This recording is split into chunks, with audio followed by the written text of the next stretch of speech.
ಎಲ್ಲಿದೆಯೋ ನ್ಯಾಯ ಅಣ್ಣ, ಎಲ್ಲಿದೆಯೋ ನ್ಯಾಯ? ಬಡವನು ನ್ಯಾಯವ ಕೇಳುವುದೇ ಅನ್ಯಾಯ. ನ್ಯಾಯ ಎಲ್ಲಿದೆ? ಸರ್, ನಾವು ಸಂಜೆನೇ ಕಂಪ್ಲೇಂಟ್ ಕೊಟ್ಟಿದ್ದಾರೆ. ಅವರು ಕೇಸ್ ರಿಜಿಸ್ಟರ್ ಮಾಡಲಿಲ್ಲ, ಬರೀ ಎನ್ಸಿ ಮಾಡಿದ್ರು, ಎನ್ಕ್ವೈರಿ ಮಾಡಲಿಲ್ಲ. ನನ್ನದು ವಿಡಿಯೋ ಕ್ಲಿಪ್ ಕೂಡ ಕೊಟ್ಟೆ. ಆಮೇಲೆ ಅವ್ರು 3 ಜನ ಆರೋಪಿ ನಂಬರ್ಗಳನ್ನು ಕೊಟ್ಟಿದ್ದಾರೆ. 6 ತಿಂಗಳಾದ್ರೂ ಕೇಸ್ ರಿಜಿಸ್ಟರ್ ಮಾಡಿ.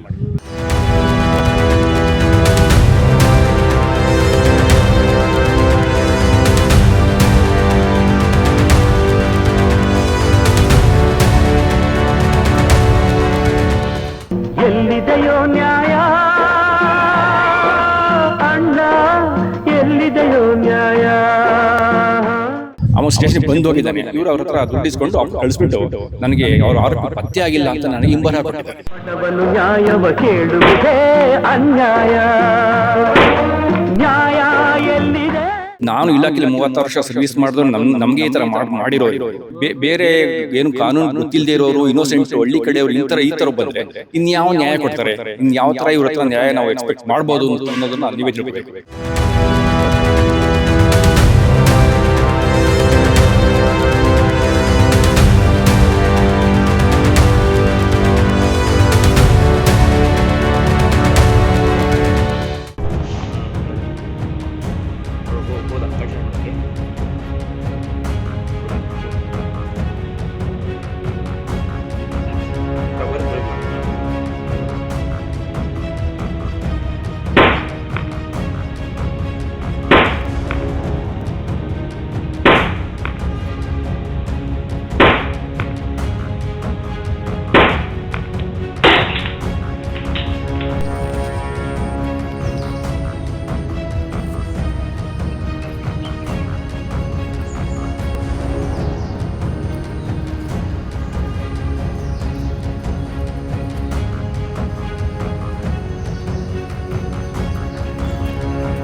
ನಮ್ಮ ಮನೆ AC ಕೂಲ್ ಆಗ್ತಿಲ್ಲ, ರಿಪೇರಿ ಇತ್ತು.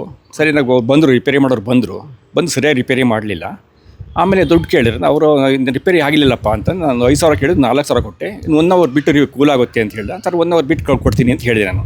ಸರಿ, ಹೋದ್ರು ಅವರು. ಹೋಗಿ ಸ್ವಲ್ಪ ಹೊತ್ತು ಬಿಟ್ಟು ಬಂದು ಮನೆಯೊಳಗೆ ಬಂದು ಗೇಟ್ ತೆಗೆದು ಕಾರಲ್ಲಿ 2 ಕಲ್ಲು ಹೊಡೆದು ಡ್ಯಾಮೇಜ್ ಮಾಡಿಬಿಟ್ರು. ಸರ್, ನಾನು ಹೋಗಿ ನೋಡಿದೆ, ಅವ್ರು ಅಷ್ಟರಲ್ಲಿ ಗಾಡಿ ಸ್ಟಾರ್ಟ್ ಮಾಡ್ಕೊಂಡು ಸ್ಕೂಟರ್ ಸ್ಟಾರ್ಟ್ ಮಾಡಿ ಹೋಗ್ತಾಯಿದ್ರು. ಸರಿ, ಹೊಟ್ಟೋರು ಅವರು. ಸರ್, ನಾವು ಸಂಜೆನೇ ಕಂಪ್ಲೇಂಟ್ ಕೊಟ್ಟೆ. ಅವರು ಕೇಸ್ ರಿಜಿಸ್ಟರ್ ಮಾಡಲಿಲ್ಲ, ಬರೀ ಎನ್ಸಿ ಮಾಡಿದ್ರು, ಎನ್ಕ್ವೈರಿ ಮಾಡಲಿಲ್ಲ. ನನ್ನದು ವಿಡಿಯೋ ಕ್ಲಿಪ್ ಕೂಡ ಕೊಟ್ಟೆ. ಆಮೇಲೆ ಅವ್ರು 3 ಜನ ಆರೋಪಿ ನಂಬರ್ಗಳನ್ನು ಕೊಟ್ಟೆ. ನಾನು 6 ತಿಂಗಳಾದ್ರೂ ಕೇಸ್ ರಿಜಿಸ್ಟರ್ ಮಾಡಿಲ್ಲ. ಆಮೇಲೆ ನಾನು IG ಸಾಹೇಬ್ರ ಹತ್ರ ಹೋದೆ. ಅಲ್ಲಿ ಅವ್ರು ಹೇಳಿದ್ರು, IG ಸಾಹೇಬರು ಇಮಿಡಿಯೇಟ್ ಕೇಸ್ ರಿಜಿಸ್ಟರ್ ಮಾಡ್ಸೋಕೆ ಹೇಳಿ ಅಂತ SP ಅವ್ರಿಗೆ ಹೇಳಿದ್ರು. ಮತ್ತು ಅವ್ರು ಹೇಳಿ ಆದ್ರೂ 1 ತಿಂಗಳಾದ್ರೂ ಕೇಸ್ ರಿಜಿಸ್ಟರ್ ಮಾಡಲಿಲ್ಲ. ಆಮೇಲೆ ಲಾಸ್ಟ್ ವೀಕ್ ನಾನು DSP ಸರ್ ಹತ್ರ ಹೋದೆ. ಅವ್ರು ಹೇಳಿ ಇವಾಗ ಅವರು FIR ಹಾಕಿದ್ದಾರೆ.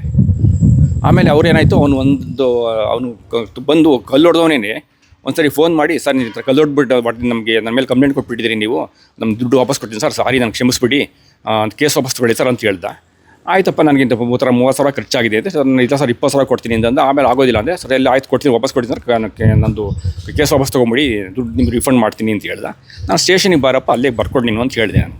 ಅವನು ಸ್ಟೇಷನಿಗೆ ಬಂದು ಹೋಗಿದ್ದಾನೆ. ಇವರು ಅವ್ರ ಹತ್ರ ದುಡ್ಡು ಇಸ್ಕೊಂಡು ಕಳಿಸ್ಬಿಟ್ಟು ನನಗೆ ಅವ್ರ ಆರೋಪಿ ಪತ್ತೆ ಆಗಿಲ್ಲ ಅಂತ ನನಗೆ ಹಿಂಬರ ಕೊಟ್ಟಿದ್ದಾರೆ. ಈ ಥರ ಮಾಡಿದ್ದಾರೆ.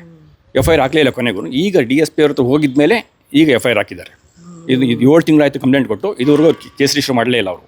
ಅಲ್ಲ, ಅವರು ಈ CC ಕ್ಯಾಮ್ರಾ ನೋಡಿಲ್ಲ ಸರ್. ಇಲ್ಲಿ 3 ಜನ ಆರೋಪಿಗಳದ್ದು ನಂಬರ್ಗಳು ಕೊಟ್ಟಿದ್ದೀನಿ, CC ಕ್ಯಾಮ್ರಾ ಕ್ಲಿಪ್ಪಿಂಗ್ಸ್ ಕೊಟ್ಟಿದ್ದೀನಿ. ಆದರೂ ಹಿಂಬರ ಕೊಟ್ಟಿದ್ದಾರೆ. ಅವರು ನಿಮ್ಮ ನಂಬರ್ಗಳನ್ನ ಪರಿಶೀಲಿಸಲಾಗಿ ಅದು ಟೋಲ್ ಫ್ರೀ ನಂಬರು, ಅವ್ರ ಆರೋಪಿ ಪತ್ತೆ ಆಗಿಲ್ಲ ಅಂತ ನನಗೆ ಹಿಂಬರ ಕೊಟ್ಟಿದ್ದಾರೆ ಅವರು. ಅದು ನಾನು ನೋಡಿ, ಇಲ್ಲ ನಿಮಗೆ ಕಾಣ್ತಲ್ಲ, ಕ್ಲಿಪ್ಪಿಂಗ್ಸ್ ಕೊಟ್ಟಿದ್ದೀನಲ್ಲ, ಯಾರಿಗಾದ್ರೂ ಅವ್ನ ಫೇಸ್ ಎಲ್ಲ ಕ್ಲಿಯರಾಗಿ ಕಾಣುತ್ತೆ. 3 ಜನದ್ದು ಅವರು ಆ ನಂಬರ್ಗಳು ಕೊಟ್ಟಿದ್ದೀನಿ. ಇಷ್ಟಾದರೂ ಅವ್ರು ಹೇಳ್ತಾರೆ ಅವ್ರದ್ದು ಆರೋಪಿ ಪತ್ತೆ ಆಗಿಲ್ಲ ಅಂತ ನನಗೆ ಹಿಂಬರ ಕೊಡ್ತಾರೆ. ಅದೇ ಇವ್ರ ಮನೆಗಳಿಗೆ ಈ ಥರ ಕಲ್ದೊಡ್ಡಿ ಸುಮ್ಮನೆ ಬಿಡ್ತೀರಾ? ನಾನು ಇಲಾಖೆಯಲ್ಲಿ 36 ವರ್ಷ ಸರ್ವಿಸ್ ಮಾಡಿದ್ರು ನಮಗೆ ಈ ಥರ ಮಾಡಿರೋರು ಇವರು. ಬೇರೆ ಪಾಪ ಹೌದು, ಬೇರೆ ಏನು ಕಾನೂನು ಗೊತ್ತಿಲ್ಲದೆ ಇರೋರು, ಇನ್ನೋಸೆಂಟ್ ಹಳ್ಳಿ ಕಡೆಯವರು ಈ ಥರ ಬಂದರೆ ಇನ್ಯಾವ ನ್ಯಾಯ ಕೊಡ್ತಾರೆ? ಇನ್ಯಾವ ಥರ ಇವ್ರ ಹತ್ರ ನ್ಯಾಯ ನಾವು ಎಕ್ಸ್ಪೆಕ್ಟ್ ಮಾಡ್ಬೋದು ಅನ್ನೋದನ್ನು ನೀವೇ ತಿಳ್ಕೊಬೇಕು. ಅಲ್ಲ ಸರ್, ಇವಾಗ ಇಷ್ಟೊಂದು ಕಲ್ಲಿನಿಂದ ದಾಳಿ ಮಾಡಿದ್ದಾರೆ, ಇದು ಮಾಡಿದ್ದಾರೆ, ನೀವು ಒಂದು ಸಿಂಪಲ್ ಒಂದು FIR ಅದು ಇಲಾಖೆಲಿ 36 ವರ್ಷ ಕೆಲಸ ಮಾಡಿರೋಂಥವ್ರು, ಹೌದು. ನೀವು IG ವರೆಗೂ ಹೋಗೋ ಲೆವೆಲ್ ಬಂತಲ್ಲ ಸರ್? ನಾನು ಒಂದು 20 ಸಲ ಇವ್ರ ಹತ್ರ ಫೋನ್ ಮಾಡೀನಿ, ಫೋನ್ ರಿಸೀವ್ ಮಾಡಿಲ್ಲ. ಅಂದರೆ ಅಷ್ಟು ವ್ಯವಸ್ಥೆ ತುಂಬ ಹದಗೆಟ್ಟಿದೆ ಅಂತ. ಅದು ಇಂಥವ್ರಿಂದ ಎಲ್ಲ ಕಡೆ ಥರ ಇರ್ತಾರೆ ಅಂತ ಹೇಳಲಿಕ್ಕೆ ಆಗೋದಿಲ್ಲ. ಇಂಥವ್ರು ಕೆಲವರು ಇರ್ತಾರೆ, ಕೆಲವರು ಇರೋದ್ರಿಂದ ನಮ್ಮ ಇಲಾಖೆ ತುಂಬ ಹದಗೆಟ್ಬಿಟ್ಟಿದೆ. ವ್ಯವಸ್ಥೆ ತುಂಬ ಹಾಳಾಗ್ಬಿಟ್ಟಿದೆ. ಇನ್ಸ್ಪೆಕ್ಟರ್ ಗಮನಕ್ಕೆ ತಂದಿದ್ರಾ? ಹೌದು, ಇನ್ಸ್ಪೆಕ್ಟರ್ 20 ಸಲ ಫೋನ್ 15-20 ಸಲ ಫೋನ್ ಮಾಡಿದ್ದೀನಿ. ಒಂದು ಮೊದಲು ಬಿಗಿನಿಂಗಲ್ಲಿ ಒಂದು 2-3 ಸಲ ಫೋನ್ ತೆಗೆದ್ರು ಅವರು. ಇದೆಲ್ಲ ನೋಡ್ತೀನಿ, ಕಳಿಸ್ತೀನಿ ಹಾಗೆ ಹೀಗೆ ಅಂತ ಹೇಳಿದರು. ಆಮೇಲೆ ಅವರು ನನಗೆ ಕಲ್ಲು ಹೊಡೆದು ಒಂದ್ಸರಿ ಫೋನ್ ಮಾಡಿ ನಾನು ಅಮೌಂಟ್ ವಾಪಸ್ ಕೊಡ್ತೀನಿ ಅಂತ ಹೇಳಿದ್ನಲ್ಲ, ಆಮೇಲೆ ಅವರು ಫೋನ್ ರಿಸೀವ್ ಮಾಡ್ತಿರಲಿಲ್ಲ. ಇಲ್ಲಾಂದರೆ ಬರೀ ಇದೂ ಇಲ್ಲ ಅನ್ಸ್ಕೊಡೋದು. ನನ್ನ ಲ್ಯಾಂಡ್ ನಂಬರಿಗೆ ಮಾಡಿದ್ರೆ ಇದ್ದಾರೆ ಅಂತ ಹೇಳೋರು ಸೆಂಟ್ರಿ. ಕೊಡಮ್ಮ ಅವರಿಗೆ ಫೋನ್ ಕೊಡಿ ಅಂತಂದರೆ ಯಾರು ಅಂತ ಕೇಳಿದ್ರೆ ಇಂಥವ್ರು ಅಂತ ಹೇಳಿದಾಗ ಇಲ್ಲ ಅಂತ ಹೇಳ್ಬಿಟ್ಟು ಅಂತ ಹೇಳೋರು ಅವರು. ಈಗ 20,000 ಲಂಚ ಕೊಟ್ಟವರೇ ಅವರು? 30 ಏನು ನಾನು ನೋಡಿ, ನಾನು 30 ವರ್ಷ ಸರ್ವಿಸ್ ಮಾಡಿದ್ದೀನಿ. ಅವ್ನು ನನಗೆ ಹೇಳ್ದ, ಸರ್ ನಾನು 20,000 ಕೊಡ್ತೀನಿ ಸರ್, 30,000 ಆಗಿದೆ ಅಂತಂದು. ಇಲ್ಲಿ 20,000 ಕೊಡ್ತೀನಿ ಅಂತಂದ. ಆಗೋದಿಲ್ಲ ಅಂತಂದೆ. ಇಲ್ಲ ಸರ್ ಆಯಿತು ಸರ್, ನಿಮ್ಗೆ ಎಷ್ಟಾಗಿದೆ ಅಷ್ಟು ನಾನು ವಾಪಸ್ ಕೊಡ್ತೀನಿ ಅಂತಂದ. ನಾನು ಸ್ಟೇಷನಿಗೆ ಬಾರಪ್ಪ, ನೀನು ಬಂದು ಅಲ್ಲಿ ಬರ್ಕೊಡು ನೀನು ಅಂತ ಹೇಳಿದೆ ನಾನು. ಸೊ ಸ್ಟೇಷನಿಗೆ ಬಂದಿದ್ದಾನೆ, ಅವ್ರಿಗೆ ಕರೆಸಿದ್ದಾರೆ. ಏನಿಲ್ಲ, CDR ತೆಗಿಸ್ಬಿಡ್ಲಿ ಅವ್ರದ್ದು.